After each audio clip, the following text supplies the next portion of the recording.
Everyone, welcome to our channel study with DK. Friends, फिर हाजिर हैं देश और दुनिया की 26 दिसंबर की सभी महत्वपूर्ण करंट अफेयर्स न्यूज़ लेकर, जो सभी कॉम्पिटिटिव एग्जाम के लिए मोस्ट इंपॉर्टेंट है। तो चलिए दोस्तों, शुरू करते हैं आज का करंट डोज यानी करंट अफेयर्स। आज का पहला पॉइंट है, बड़ा इंपॉर्टेंट पॉइंट है, ध्यान से सुनिएगा।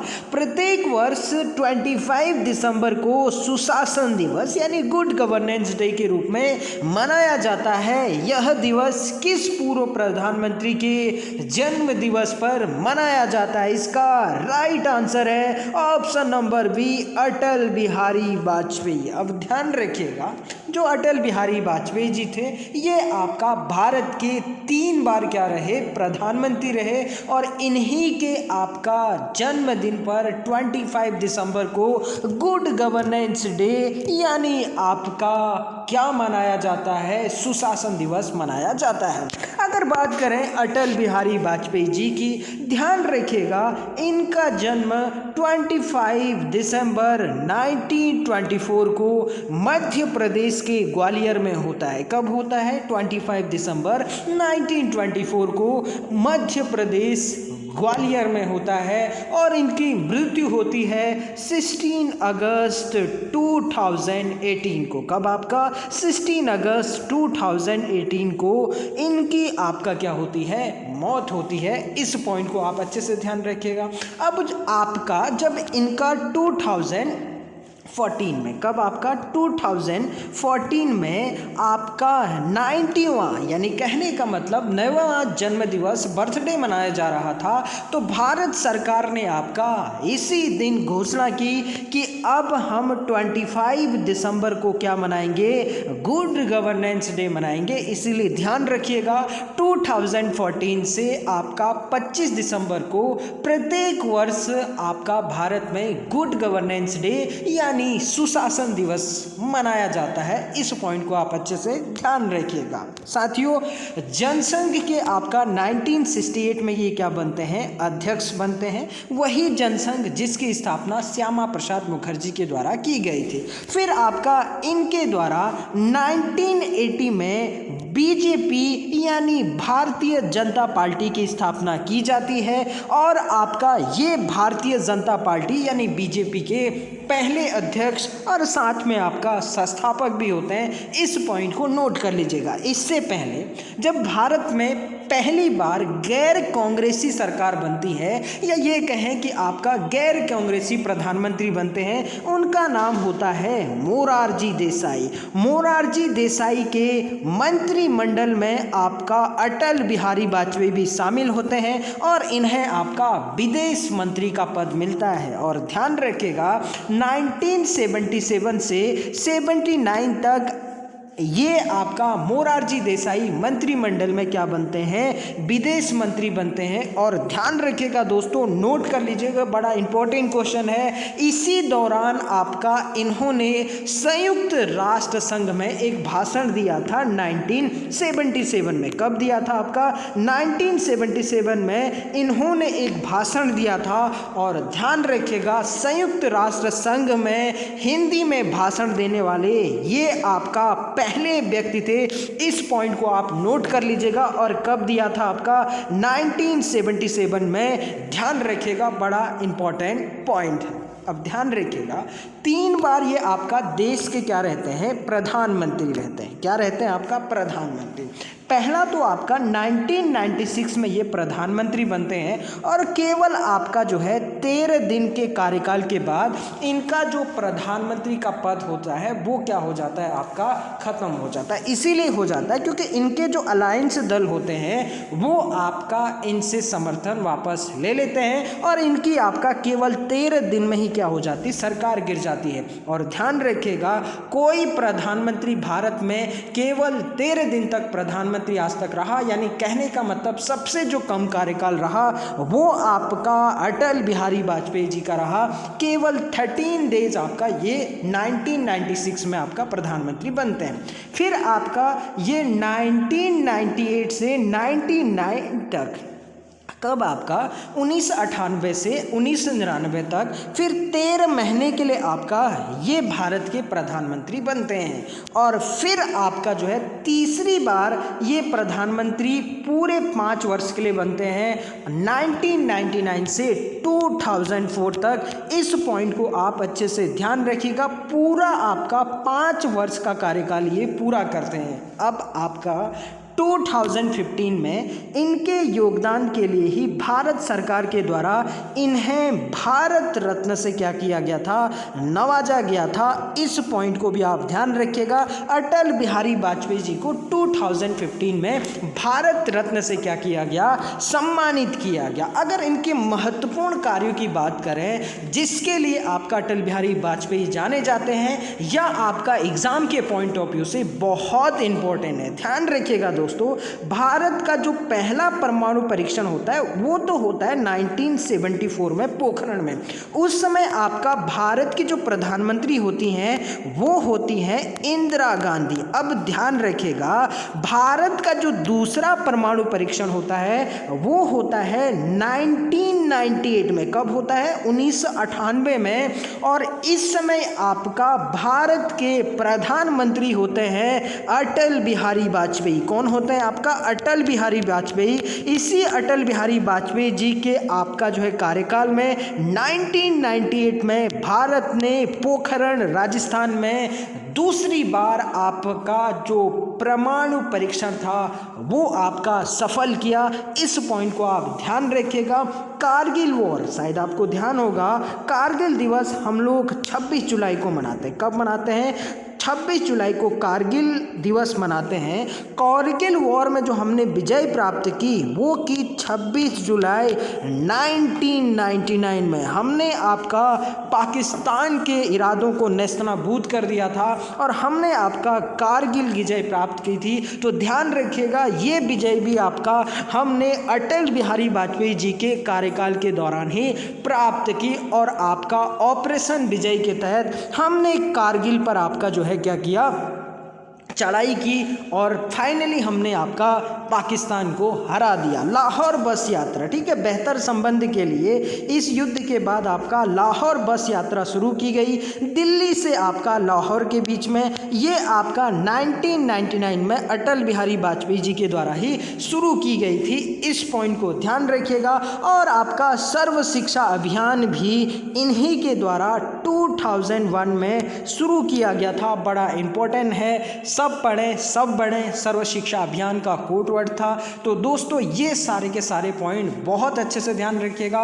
मोस्ट इंपॉर्टेंट क्वेश्चन है, सारे के सारे पॉइंट बहुत इंपॉर्टेंट है, सारे के सारे पॉइंट नोट कर लीजिएगा। बढ़ते हैं हम लोग अपने नेक्स्ट पॉइंट की ओर। ये है आपका दोस्तों एक मोटिवेशनल कहें या आपका जो है बहुत ही इम्पोर्टेंट आपका जो है अटल जी की कुछ शब्द हैं या कुछ लाइनें हैं। क्या हार में क्या जीत में किंचित नहीं भयभीत में, कर्तव्य पथ पर जो मिला यह भी सही वह भी सही, वरदान नहीं मानूंगा हो कुछ वर भी हार नहीं मानूंगा। इसीलिए दोस्तों जीवन में कैसी भी परिस्थितियां हो या कोई भी सिचुएशन हो, हमें अपनी मंजिल की ओर बढ़ना चाहिए। जो हमारा लक्ष्य है उसे पाने के लिए हमेशा कोशिश करनी चाहिए, क्योंकि कोशिश हमेशा आपका सफलता में बदलती है। अगर हम लोग आपका जो है तन मन धन से मेहनत करते हैं, समस्याएं आती हैं जीवन में, आपका जो है समस्याएं लगातार होती हैं, लेकिन अगर हम लोग डटकर मुकाबला करें तो उन समस्याओं से पार करके हम एक बेहतर इंसान बन सकते हैं और हम अपने जीवन में नई ऊंचाइयों को क्या कर सकते हैं, प्राप्त कर सकते हैं। तो ये लाइन बहुत ही अच्छी है दोस्तों,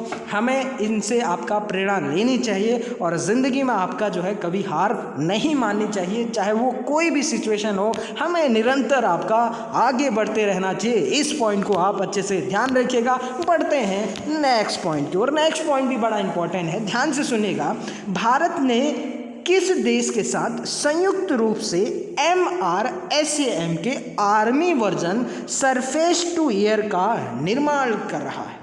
अब ध्यान रखिएगा दोस्तों, अभी हाल ही में आपका इसका सफल परीक्षण किया गया है।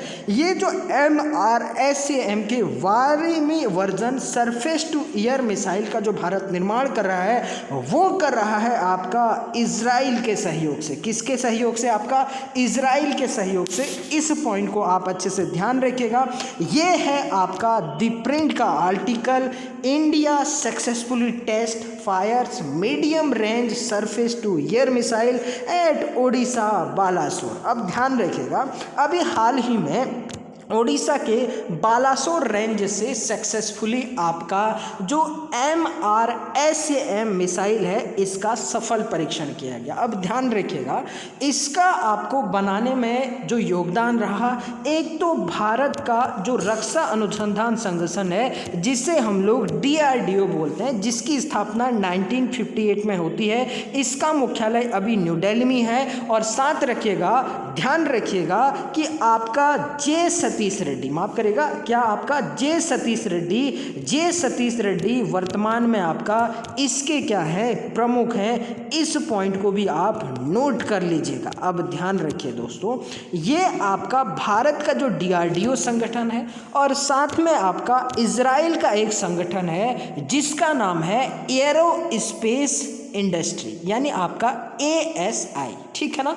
इन दोनों ने आपका मिलकर इसे क्या किया गया है, विकसित किया गया है। किसको? आपका MRSAM मिसाइल को। MRSAM मिसाइल का फुल फॉर्म है medium range surface to air missile. अब ध्यान रखिएगा दोस्तों, ये आपका जो मार करेगा वो करेगा आपका यानी जमीन से हवा में, ठीक है ना। कहाँ? आपका सरफेस टू एयर आपका जो है मार करेगा। इस पॉइंट को आप अच्छे से ध्यान रखिएगा। और जो आपका बालासोर है, बालासोर में आपका चांदीपुर रेंज है। इसी चांदीपुर से आपका यानी ओडिशा से कल ही इसको क्या किया गया है, सफल परीक्षण किया गया है। इस पॉइंट को आप अच्छे से ध्यान रखिएगा। बढ़ते हैं अपने नेक्स्ट पॉइंट की ओर। नेक्स्ट पॉइंट भी बड़ा इंपॉर्टेंट है। हाल ही में किस मंत्रालय द्वारा स्वच्छ भारत अभियान मोबाइल ऐप लॉन्च किया गया है? इसका राइट आंसर है ऑप्शन नंबर डी, सामाजिक न्याय और अधिकारिता मंत्रालय। और ध्यान रखिएगा, वर्तमान में जो सामाजिक न्याय और अधिकारिता मंत्रालय के मंत्री हैं उनका नाम है थावर चंद्र गहलोत। क्या नाम है आपका? थावर चंद्र गहलोत। इस पॉइंट को भी आप नोट कर लीजिएगा। कभी कभी इस तरीके से सिंपल से सवाल आ जाते हैं कि आपका वर्तमान में भारत के सामाजिक न्याय एवं अधिकारिता मंत्रालय के मंत्री कौन है? तो ध्यान रखिएगा, थावर चंद गहलोत वर्तमान में आपका भारत के सामाजिक न्याय और अधिकारिता मंत्री हैं। ये है आपका टाइम्स ऑफ इंडिया का आर्टिकल, mobile app to help report in sanitary latrines engaging manual scavengers. अब ध्यान रखिएगा, इसके तहत आपका जो सर पर मैला ढोने वाले लोग हैं उनकी आपका क्या की जाएगी, ट्रेसिंग की जाएगी। अब वो किस तरीके से की जाएगी, ध्यान रखिएगा कि आपका जैसे मान लीजिए आप इस ऐप को अपने फ़ोन में क्या करते हैं, इंस्टॉल करते हैं, ठीक है ना। जो आपका स्वच्छता मंत्रालय के द्वारा, या ये कहें कि सामाजिक न्याय और अधिकारिता मंत्रालय माफ करेगा, स्वच्छ भारत अभियान के तहत जो मोबाइल ऐप लॉन्च कर रखा है, स्वच्छ भारत अभियान मोबाइल ऐप। इस ऐप को अगर आप अपने फ़ोन में डाउनलोड करते हैं तो आपको कहीं पर भी ऐसी स्थिति दिखाई देती है जहाँ पर लोग आपका जो है सर पे मैला ढोल रहे हैं या कहीं पर आपका जो है नाले वगैरह को बहुत ज़्यादा गंदा कर रहे हैं, तो आप क्या कर सकते हैं, उस मैप के थ्रू आपका फ़ोटो लेके, उस ऐप के थ्रू फ़ोटो लेके उसे आपका जो सामाजिक न्याय और अधिकारिता मंत्रालय का ये ऐप होगा उस पर आपका फ़ोटो भेज सकते हैं। और जब आप फ़ोटो भेजेंगे तो आपका उसकी लोकेशन क्या कर दी जाएगी, ट्रेस कर दी जाएगी और वहाँ पर उचित कार्यवाही की जा सकती है, ठीक है ना। तो इसीलिए आपका इस ऐप को क्या कर रखा है, जो सामाजिक न्याय और अधिकारिता मंत्रालय है उसके द्वारा जारी किया गया। अब ध्यान रखिएगा दोस्तों, अगर बात करें आपका स्वच्छ भारत अभियान की, तो स्वच्छ भारत अभियान की जो शुरुआत होती है वो आपका 2014 में, कब आपका 2014 में गांधी जयंती के दिन यानी 2 अक्टूबर को शुरुआत होती है। ध्यान रखिएगा, जो महात्मा गांधी जी थे उनका स्वच्छ भारत का एक बहुत बड़ा सपना था पहले ही स्वतंत्रता आंदोलन के समय से ही। तो आपका जो है उन्हीं के सपनों को साकार करने के लिए भारत सरकार ने आपका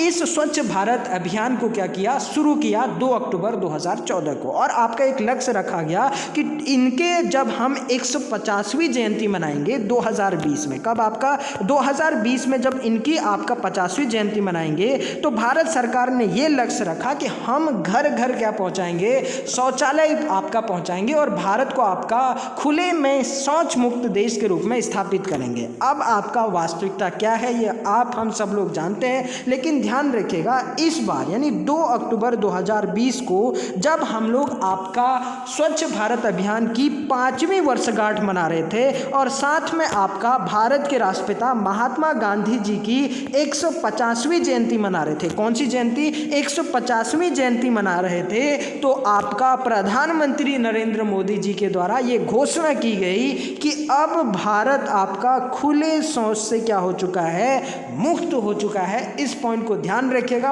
हुआ या नहीं हुआ ये आप सब हम लोग जानते हैं, लेकिन ध्यान रखिएगा एग्जाम के पॉइंट ऑफ व्यू से बड़ा इंपॉर्टेंट है कि स्वच्छ भारत अभियान 2 अक्टूबर 2014 को आपका लागू होता है और आपका जो है भारत जो खुले में शौच से मुक्त होता है वो होता है 2 अक्टूबर 2020 को।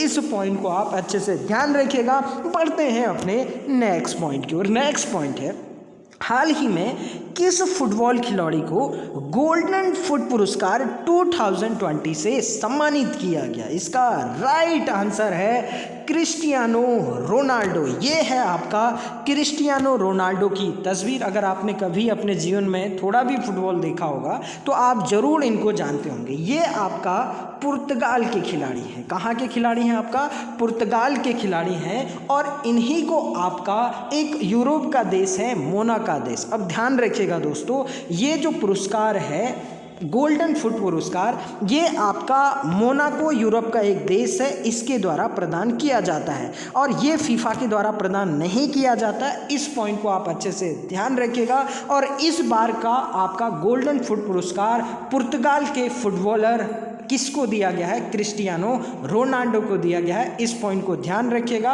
और आपका जो है ये मोनाको एक देश है यूरोप का, उसके द्वारा आपका ये प्रदान किया गया है। इस पॉइंट को ध्यान रखिएगा। इस तरीके से आपका जो है उनको सम्मानित किया गया है। ये रोनाल्डो की तस्वीर आप देख सकते हैं। बढ़ते हैं हम लोग नेक्स्ट पॉइंट की ओर। नेक्स्ट पॉइंट है, हाल ही में किस केंद्र शासित प्रदेश में लोसर उत्सव मनाया गया है? इसका राइट आंसर है ऑप्शन नंबर ए, लद्दाख। ध्यान रखिएगा, ये है आपका ANI का आर्टिकल, Ladakh Buddhist association celebration Losar festival in Leh. अब ध्यान रखिएगा दोस्तों, ये जो आपका लोसर उत्सव मनाया जाता है एक्चुअली में जो बुद्धिस्ट संप्रदाय के लोग होते हैं, बुद्धिज़्म को मानने वाले लोग होते हैं, वो आपका नए वर्ष के आगमन पर इस त्यौहार को मनाते हैं। डिफरेंट तरीके से यहाँ पर आपका जो है कल्चरल प्रोग्राम होते हैं, वो आपस में मिलते हैं और आपका जो है जो कल्चरल प्रोग्राम के माध्यम से एकता और भाईचारे का क्या देते हैं,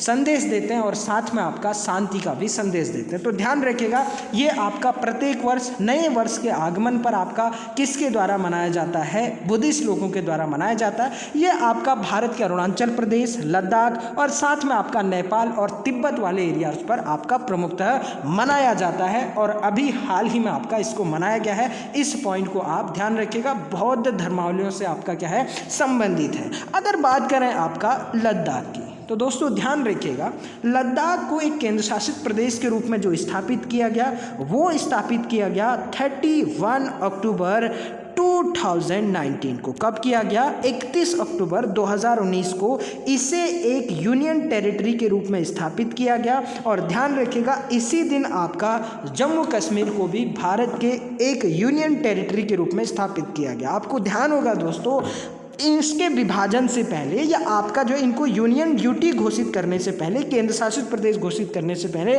ये आपका एक जम्मू कश्मीर राज्य के रूप में आपका या जम्मू कश्मीर राज्य में शामिल था। और ध्यान रखिएगा 5 अगस्त, कब आपका 5 अगस्त 2019 को जो स्पेशल स्टेटस था जम्मू कश्मीर का, किसका, आपका जम्मू कश्मीर का, आर्टिकल 370 और आर्टिकल 35A के तहत इन दोनों को क्या कर दिया गया, 5 अगस्त 2019 को समाप्त कर दिया। और ध्यान रखिएगा 31 अक्टूबर 2019 को 2 केंद्र शासित प्रदेशों के रूप में जम्मू एंड कश्मीर और प्लस आपका लद्दाख की क्या हुई, स्थापना हुई। और प्रेजेंट टाइम पर भारत में आपका 28 स्टेट प्लस आपका 8 यूनियन टेरिटरी यानी केंद्र शासित प्रदेश है। अगर बात करें आपका यहाँ के उप राज्यपाल की, तो ध्यान रखिएगा लद्दाख के उप राज्यपाल हैं RK माथुर यानी राधा कृष्णन माथुर। ये नोट कर लीजिएगा, ये आपका जरूर पूछा जाएगा। और ध्यान रखिएगा ये जो लद्दाख है, लद्दाख में आपका 2 जिले हैं, एक तो है आपका लेह, कौन सा आपका लेह, और दूसरा है आपका कारगिल, कौन सा आपका कारगिल। ये 2 जिले यहाँ पर स्थापित किए गए हैं। और ध्यान रखिएगा यहाँ बहुत ही एक फेमस आपका नेशनल पार्क है जिसका नाम है हेमिस। क्या नाम है आपका, हेमिस नेशनल पार्क। ये आपका कहाँ स्थित है, लद्दाख में स्थित है। और नोट डाल के लिख लीजिएगा दोस्तों, ये जो हेमिस नेशनल पार्क है ये भारत का सबसे बड़ा नेशनल पार्क है। इस पॉइंट को आप अच्छे से ध्यान रखिएगा। और गलवान घाटी जो काफ़ी चर्चाओं में थी, हाल ही में चाइना और भारत की यहाँ पर थोड़ी सी झड़प हो गई थी, तो ये गलवान घाटी भी कहाँ है, आपका लद्दाख में है। और एक झील जहाँ पर आपका चाइना और भारत के बीच झड़प हुई थी, यहाँ पर भी अभी हाल ही में काफ़ी चर्चाओं में है, अभी तक यहाँ पर शांति स्थापित नहीं हो पाई है। ये जो पेंगोंग लेक है ये भी आपका लद्दाख में है। ये सारे पॉइंट को आप अच्छे से ध्यान रखिएगा। बढ़ते हैं अपने नेक्स्ट पॉइंट की ओर। नेक्स्ट पॉइंट बड़ा इंपॉर्टेंट है, ध्यान से सुनिएगा।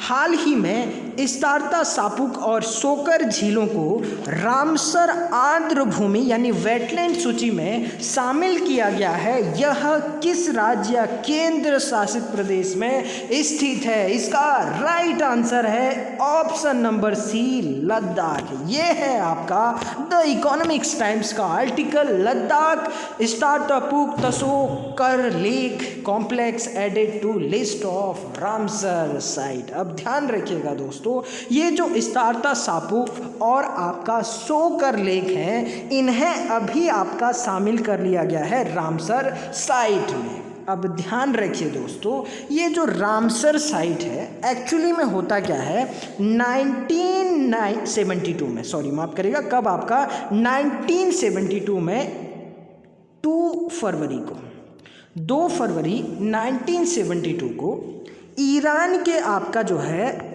एक स्थान होता है जिसका नाम होता है रामसर। क्या होता है आपका, रामसर। इस रामसर नामक स्थान पर आपका इन आर्द्र भूमियों को बचाने के लिए, जहाँ पर आपका क्या होती है, नमी होती है, उनको आपका क्या बोला जाता है, आर्द्र भूमि बोली जाती है। अब ध्यान रखिएगा, इन आर्द्र भूमियों के संरक्षण के लिए, साथ में बायोडाइवर्सिटी को बचाने के लिए ही आपका 1972 में विश्व के अनेक देश इस रामसर नामक स्थान पर मिलते हैं, ठीक है ना। और ये घोषणा करते हैं कि हम प्रतिबद्धता जताते हैं कि हम अपने देश में जो रामसर साइट है उनको बचाने का क्या करेंगे, आर्द्र भूमियों के संरक्षण हेतु आपका कार्य करेंगे। और ध्यान रखिए कि उस आपका जो है सम्मेलन में भारत भी था और भारत ने आपका जो है इसको साइन किया। अब ध्यान रखिएगा, इसी आपका जो है रामसर कन्वेंशन के तहत अभी आपका ये जो झील है स्टारता सापुक और सोकर झील, ठीक है ना, इन दोनों को आपका क्या किया गया है, रामसर साइट में शामिल किया गया। अब ध्यान रखना दोस्तों, ये झील आपका 2 नहीं है बल्कि आपका ये एक ही झील है, लेकिन इनका नाम आपका जो है एक ही रखा गया। इस तरीके से समझिए आप, ये जो झील है वो इस तरीके से है, ठीक है ना। ये जो आपको यहाँ पर नीला दिख रहा है, इसमें आपका मीठा पानी पाया जाता है। झील एक है लेकिन एक भाग में आपका मीठा पानी पाया जाता है, और जो मीठा पानी पाया जाता है उसको आपका इस्तारता सापुक झील कहा जाता है। जबकि यहाँ पर आपको बर्फ जैसा दिख रहा होगा, ये एक्चुअली में आपका खारा पानी है, नमकीन पानी है, और इसे आपका सोकर झील बोला जाता है। क्या आपका सोकर झील है, एक ही झील लेकिन इसके दो पार्ट हैं। तो ध्यान रखिएगा कि आपका जो इस्तारता सापुक सोकर झील है, ये पूरी की पूरी झील है, इसको आपका रामसर साइट में शामिल कर लिया गया है। अब क्या इंपॉर्टेंट पॉइंट बनता है यहाँ से, सबसे पहले तो ध्यान रखिएगा ये आपका लद्दाख में स्थित है। और दूसरी बात जो आपको ध्यान रखनी है, भारत के अब आपका 42 रामसर साइट हो चुके हैं, 42 रामसर साइट अब आपका भारत में संख्या हो चुकी है। इस पॉइंट को ध्यान रखिएगा। इससे पहले आपका हाल ही में यानी 2020 में भारत के आपका बहुत से झीलों को क्या किया गया, रामसर साइट में शामिल किया गया। एक तो आपका साथियों लोनार झील है। कौन सी झील, आपका लोनार झील, ये महाराष्ट्र में स्थित है, मैं बहुत बार आपको बता चुका हूँ। दूसरा है आपका सुर सरोवर झील। कौन सा आपका जो है सुर सरोवर झील, ये सुर सरोवर झील भी कहाँ स्थित है, आपका आगरा में स्थित है। उसके बाद आपका जो चर्चाओं में रही काफ़ी ज़्यादा, कबरताल झील। कौन सी, आपका कबरताल झील। ये जो कबरताल झील है वो आपका बेगूसराय बिहार में है, इसे भी आपका रामसर साइट में शामिल किया गया है। और आपका एक है आसन कंजर्वेशन रिजर्व। कौन सा, आपका आसन कंजर्वेशन रिजर्व, ये उत्तराखंड के देहरादून में स्थित है, इसे भी अभी हाल ही में रामसर साइट में शामिल किया गया। और अभी आपका कल ही किसे शामिल किया गया है, लद्दाख की झील, जिसका नाम है आपका इस्तारता सापुक और सोकर झील, इसको आपका शामिल किया गया है। सामने आपको तस्वीर दिख रही होगी, ये झील है आपका इस्तारता सापुक सोकर झील। इस पॉइंट को आप अच्छे से ध्यान रखिएगा। और अब टोटल आपका 42 रामसर कन्वेंशन हो चुके हैं, सॉरी माफ करेगा, रामसर आपका जो है स्थल शामिल हो चुके हैं भारत के। इस पॉइंट को आप अच्छे से ध्यान रखिएगा। बढ़ते हैं आपका अपने नेक्स्ट पॉइंट की ओर। नेक्स्ट पॉइंट बड़ा इंपॉर्टेंट है। हाल ही में किस राज्य ने बोडो भाषा को राज्य की आधिकारिक भाषा बनाने के लिए विधेयक पारित किया? इसका राइट आंसर है ऑप्शन नंबर बी, असम। इस पॉइंट को अच्छे से ध्यान रखिएगा। अब आपका एक सवाल हो सकता है कि क्या सर ये आपका पहली आधिकारिक भाषा है असम की? नहीं, इससे पहले आपका असम के ऑलरेडी 2 ऑफिशियल लैंग्वेज है। क्या है आपका?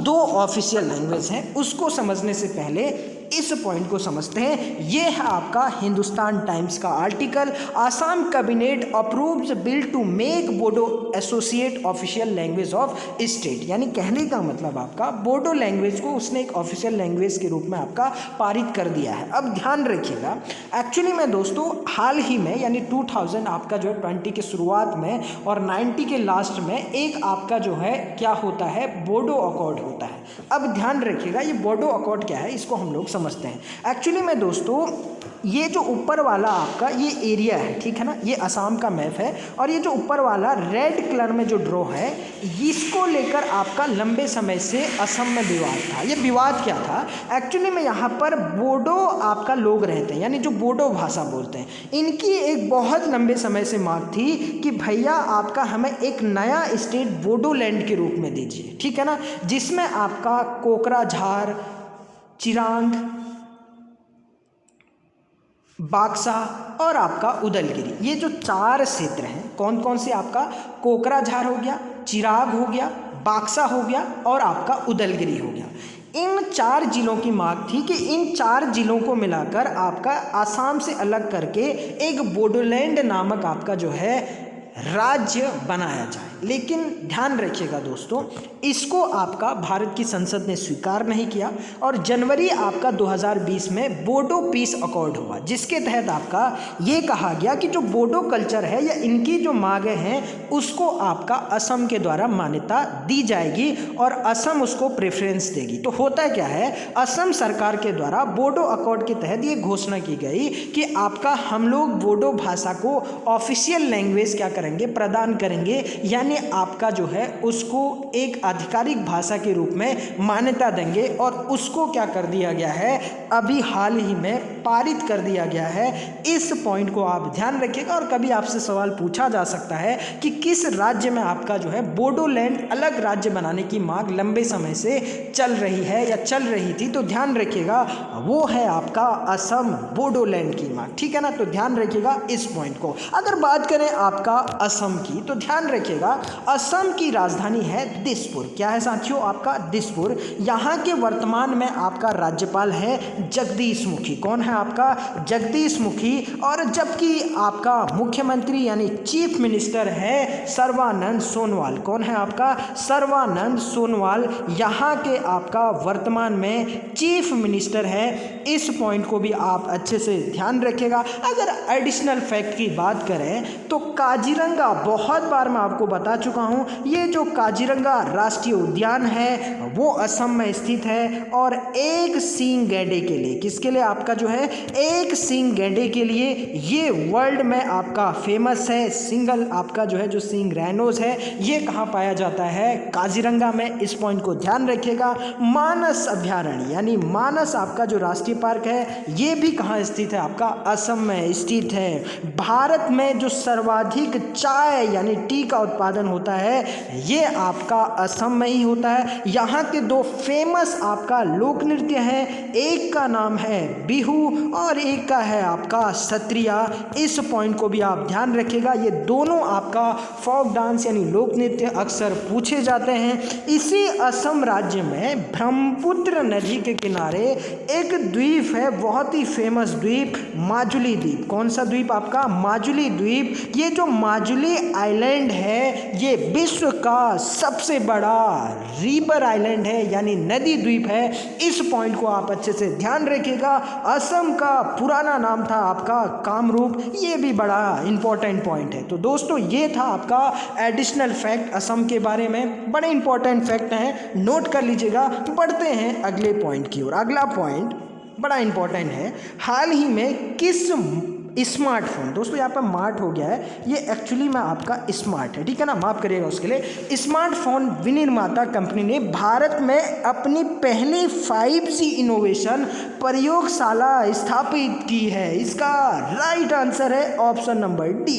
अब ध्यान रखिएगा ये एक्चुअली में चीन की कंपनी है। कहाँ की कंपनी है, चीन की कंपनी है और आपका स्मार्टफोन बनाती है। आपके पास भी क्या पता इसका कोई ना कोई डिवाइस हो सकता है। अब ये है आपका द इंडियन एक्सप्रेस का article, Oppo sets a 5G innovation lab in India first outside China. यानी पहली बार चाइना से बाहर आपका किसके द्वारा, ओप्पो के द्वारा ये जो इनोवेशन 5G इनोवेशन प्रयोगशाला है वो आपका स्थापित की गई है। इस पॉइंट को आप अच्छे से ध्यान रखिएगा। अब आपका ये जो 5G है अभी तक भारत में तो आया नहीं है, जापान से हमारी लगातार बात चल रही थी। और ध्यान रखिएगा 5G लॉन्च करने वाला जो पहला देश था वो था आपका जापान, लेकिन भैया इससे भी आपका एडवांस जा चुका है कौन, चाइना। कौन साथियों, चाइना आपका इससे एडवांस जा चुका है और इसने आपका जो है 6G सैटेलाइट क्या कर दिया है, लॉन्च कर दिया, ठीक है ना। अभी हाल ही में मैंने एक दिन करंट में भी पढ़ाया था। तो ध्यान रखिएगा जो 5G इनोवेशन आपका जो है सेंटर खोला जा रहा है भारत में, किसके द्वारा, ओप्पो कंपनी के द्वारा जो चाइना की कंपनी है। इस पॉइंट को आप अच्छे से ध्यान रखिएगा।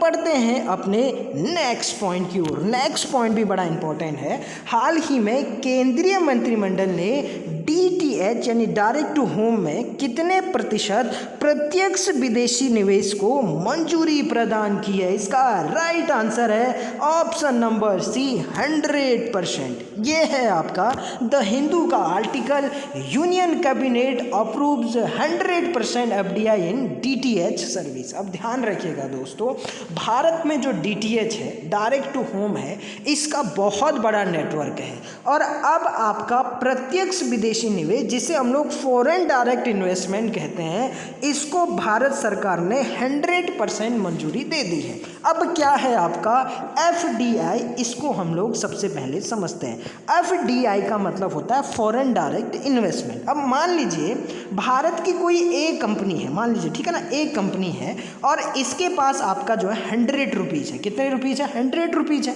अब इसको और 100 रुपीज़ की क्या होगी आपका, मान लीजिए, ज़रूरत है, ठीक है ना। अब आपका इस कंपनी को और ग्रोथ करने के लिए इसके पास 100 रुपीज़ तो है, लेकिन और 100 रुपीज़ की उसको क्या है, ज़रूरत है। तो ध्यान रखिएगा, ये जो कंपनी है वो आपका इस दूसरे व्यक्ति या कंपनी से कहेगी कि भाई साहब आप हमें क्या कर दीजिए, 100 रुपये दे दीजिए और आप इसमें से कुछ शेयर ले लीजिए, यानी मालिकाना हक ले लीजिए। तो ध्यान रखिएगा कि जब कोई भारतीय कंपनी में या भारतीय किसी भी सेक्टर में किसी विदेशी कंपनी के द्वारा आपका प्रत्यक्ष रूप से निवेश किया जाता है और वो उसमें आपका अपना जो मालिकाना हक है वो रखता है, तो उसी को आपका क्या बोला जाता है, एफडीआई, यानी फॉरेन डायरेक्ट इन्वेस्टमेंट। अब ध्यान रखिए साथियों कि जो आजकल हमें दिखते हैं D2H या आपका टाटा स्काई, फिर एयरटेल का भी, वोडाफोन का भी, तो इसमें अब आपका जो भारतीय कंपनियां हैं या अन्य डीटीएच का जो क्षेत्र है उसमें आपका जो फॉरेन आपका कंपनीज होगी वो 100% क्या कर सकती है, इन्वेस्ट कर सकती है एफडीआई के थ्रू। इस पॉइंट को आप अच्छे से ध्यान रखिएगा। अगर बात करें आपका डीटीएच की, तो ध्यान रखिएगा ये एक आपका जो है सैटेलाइट सिस्टम है, ठीक है ना। यानी कहने का मतलब भारत में जो टीवी नेटवर्क डीटीएच के माध्यम से दिया जाता है वो सैटेलाइट के माध्यम से दिया जाता है। जैसे मोबाइल नेटवर्क हम लोग किसके माध्यम से देते हैं, टावरों के माध्यम से देते हैं, ठीक है ना, जगह जगह टावर लगाए जाते हैं। अगर आपका किसी सुदूरवर्ती इलाके में हमें आपका मोबाइल नेटवर्क स्थापित करना है तो हमें क्या बनाना होगा, वहाँ पर टावर बनाना होगा। लेकिन ध्यान रखिएगा आपका टीवी नेटवर्क के लिए या डीटीएच के लिए, डायरेक्ट टू होम सेवा के लिए आपको कहीं पर भी नेटवर्क स्थापित करने की ज़रूरत नहीं है। ध्यान रखिएगा दोस्तों, इस तरीके से डीटीएच के लिए आपका सैटेलाइट स्थापित किए गए हैं। कहाँ स्थापित किए गए? आयन मंडल में, यानी आयनोस्फीयर में। इस आयनोस्फीयर से ही नीचे हमें आपका इस तरीके से क्या लगाने होते हैं, छोटे छोटे एंटीना अपने घरों में लगाने होते हैं। और आप कहीं भी जाइए, किसी भी कोने में जाइए, ठीक है ना, चाहे पर्वत में जाइए, मैदान में जाइए, कहीं भी जाइए, आप आराम से माफ करेगा डायरेक्ट टू होम सेवा का क्या ले सकते हैं, आनंद ले सकते हैं और आराम से आपका टीवी देख सकते हैं। तो यहाँ भी भैया अब आपका जो है एफडीआई यानी फॉरेन डायरेक्ट इन्वेस्टमेंट 100% कर दिया है। ये पॉइंट बड़ा इंपॉर्टेंट है, अच्छे से ध्यान रखिएगा।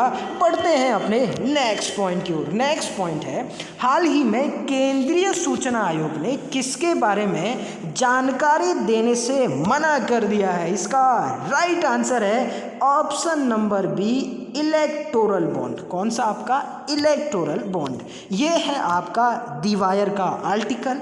Electoral bonds no public interest in revealing details of political donors says top RTI body. ये दूसरा आर्टिकल आप देख सकते हैं, ये है आपका हिंदुस्तान टाइम्स का article. No public interest in disclosing names of electoral bonds buyer says CIC। यानी कहने का मतलब जो भारत में सेंट्रल इंफॉर्मेशन कमीशन है, जिसे हम लोग आपका जो है केंद्रीय सूचना आयोग है, उसने आपका इलेक्ट्रॉनिक बॉन्ड से जो पैसा आपका किसी के द्वारा दिया गया या किसी पॉलिटिकल पार्टीज को दिया गया, उसकी जानकारी देने से आपका मना कर दिया है, साफ मना कर दिया है, ठीक है ना। तो आपका इसीलिए ये न्यूज़ चर्चाओं में। अब साथियों सबसे पहले तो समझते हैं कि आपका इलेक्ट्रॉनिक जो आपका इलेक्टोरल जो बॉन्ड होता है वो होता क्या है, कौन सा आपका इलेक्टोरल बॉन्ड। अब इसको समझने से पहले इस तरीके से समझिए कि कुछ आपका जो है महीनों पहले चुनाव आयोग से जो भारत में आपका पॉलिटिकल पार्टीज़ हैं, इन्होंने कहा कि भैया हमें चुनाव लड़ने के लिए क्या चाहिए, चंदा चाहिए। तो आपका जो चुनाव आयोग था उन्होंने कहा कि आप एक काम करिए कि इलेक्टोरल बॉन्ड आपका जो है के माध्यम से अपना जो चंदा है वो आप इकट्ठा करिए। यानी पॉलिटिकल पार्टीज को चुनाव आयोग ने जो इलेक्टोरल बॉन्ड था उसके माध्यम से आपका चंदा उगाने की क्या दे दी, आपका कहीं ना कहीं उनको आज़ादी दे दी, ठीक है ना। अब आपका होता क्या है, ये इलेक्ट्रॉनिक बॉन्ड एक्चुअली में एक आपका प्रपत्र होता है, एक लेटर होता है। जैसे मान लीजिए पॉलिटिकल पार्टीज ने ये बॉन्ड जारी किया। अब ध्यान रखिएगा जो इलेक्टोरल बॉन्ड है ये आपका SBI यानी स्टेट बैंक ऑफ इंडिया के द्वारा जारी किया जाता है। अब ये जो आपका बॉन्ड है ये बॉन्ड आपका जो है बहुत कॉस्टली होते हैं। क्या होते हैं आपका, बहुत कॉस्टली होते हैं। जैसे एग्जांपल के लिए आपका अगर बात करें आपका इसमें कौन कौन से बॉन्ड जारी किए जाते हैं, एक तो है आपका 1000 का, ठीक है ना, फिर आपका उसका 10 गुना 10,000, ठीक है ना, फिर आपका 1 लाख, फिर 10 लाख, फिर आपका जो 1 करोड़ और 10 करोड़, यानी 10 करोड़ तक के आपका बॉन्ड जारी किए जा सकते हैं, ठीक है ना। अब ध्यान रखिएगा इसमें होगा क्या, जैसे मान लीजिए किसी व्यक्ति ने आपका किसी पॉलिटिकल पार्टीज का क्या करना है, आपका पैसे उसको देने हैं चंदे के रूप में, तो करेगा क्या, वो SBI के पास जाएगा और उसे कहेगा कि भैया मुझे 10,000 का आपका क्या दो, बॉन्ड दो, या 1 लाख का बॉन्ड दो, या आपका जो है 10 करोड़ का बॉन्ड दो। ये बॉन्ड आपका SBI के द्वारा दिया जाएगा और जो पैसा आपका किसके द्वारा, यानी उस व्यक्ति के द्वारा SBI में जमा किया जाएगा वो उस पार्टी के खाते में पहुंच जाएगा। अब ध्यान रखिएगा इलेक्टोरल बॉन्ड पर आपका डोनर का जो है नाम नहीं होगा, यानी कहने का मतलब जिसके द्वारा आपका जो है दिया जाएगा उस पर आपका इलेक्टोरल बॉन्ड पर डोनर का, यानी जिसने आपका पैसा दिया है किसी पॉलिटिकल पार्टीज को, उसका आपका नाम नहीं आपका जो है अनाउंस किया जाएगा। दूसरी बात, 1 साल में, कितने साल में आपका, 1 साल में 6,210 करोड़ आपका जो है धनराशि किससे प्राप्त हुई है, इलेक्टोरल बॉन्ड के माध्यम से। जो इलेक्टोरल बॉन्ड है उसके माध्यम से पॉलिटिकल पार्टीज को प्राप्त हुई है। अब आपका अभी एक RTI कार्यकर्ता ने आपका जानना चाहा कि किस व्यक्ति ने कितना पैसा आपका इलेक्टोरल बॉन्ड के माध्यम से पॉलिटिकल पार्टीज को प्रदान किया है। लेकिन ध्यान रखिएगा अभी जो केंद्रीय सूचना आयोग है, सेंट्रल इंफॉर्मेशन आपका जो है कमीशन है, उसने आपका साफ मना कर दिया कि आपको इससे कोई लेना देना नहीं है। हम लोग आपका इलेक्टोरल बॉन्ड की जो राशि है और साथ में आपका जिस व्यक्ति ने दे रखा है उसका नाम हम लोग आपका RTI के थ्रू नहीं देख सकते। तो कुल मिला के बहुत बड़ा यहाँ पर झोल हो रहा है और पूरा का पूरा जो एक RTI कानून था उसको आपका बीच में सरकार ने वैसे ही कमज़ोर कर दिया है। तो ऐसे सिचुएशन में आपका जो पारदर्शिता है चुनाव की, उस पर कहीं ना कहीं क्या उठ रहे हैं, सवाल उठ रहे हैं। और साथ में इलेक्ट्रॉनिक बॉन्ड पर भी लगातार लंबे समय से सवाल उठ रहे हैं। तो साथियों ध्यान रखिएगा अभी आपका जो इलेक्ट्रॉनिक बॉन्ड था केंद्रीय सूचना आयोग ने उसके बारे में जानकारी देने से मना कर दिया है। अब आपका क्या है केंद्रीय सूचना आयोग, इसको हम लोग समझते हैं। ध्यान रखिएगा जो हम लोग RTI लगाते हैं, ठीक है ना, उसके बारे में आपका जानकारी प्रदान करना इसका काम होता है। 12 अक्टूबर 2005 को इसकी स्थापना होती है, याद रखिएगा। और इसीलिए 12 अक्टूबर को हम लोग नेशनल इन्फॉर्मेशन डे मनाते हैं। इसमें टोटल आपका 11 सदस्य होते हैं। कितने होते हैं आपका जो केंद्रीय सूचना आयोग है यानी सेंट्रल इन्फॉर्मेशन कमीशन है, इसमें आपका 11 सदस्य होते हैं। एक तो आपका जो है मुख्य सूचना आयुक्त होता है। कौन होता है आपका, मुख्य सूचना आयुक्त होता है। और 10 आपका अन्य सदस्य होते हैं। इनकी नियुक्ति आपका एक कॉलेजियम के द्वारा, कॉलेजियम मतलब आपका एक संगठन होता है। इस कॉलेजियम में आपका भारत का जो प्रधानमंत्री होता है वो भी शामिल होता है और भारत का प्रधानमंत्री इस कॉलेजियम का क्या होता है, अध्यक्ष होता है। लोकसभा में जो अपोजिशन लीडर होता है यानी विपक्ष का नेता होता है वो भी इसका सदस्य होता है। और एक आपका कैबिनेट मंत्री यानी प्रधानमंत्री, जिसे आपका कैबिनेट मंत्री में से किसी को भी ले सकते हैं। ये 3 आपका कॉलेजियम होते हैं। इनके आपका सिफारिश पर ही इसकी नियुक्ति की जाती है। इनका जो कार्यकाल होता है वो होता है 5 वर्ष और रिटायरमेंट की जो आयु होती है वो होती है आपका 65 वर्ष, यानी 5 साल 65 वर्ष का इनका टोटल कार्यकाल होता है, जो भी आपका पहले हो। ध्यान रखिएगा भारत के जो पहले आपका मुख्य सूचना आयुक्त थे वो थे आपका वजाहत हबीबुल्लाह। बहुत से एग्जाम में आ चुका है, इसीलिए दोस्तों ध्यान रखिएगा कौन है, वजाहत हबीबुल्लाह। ये भारत के पहले आपका मुख्य सूचना आयुक्त थे।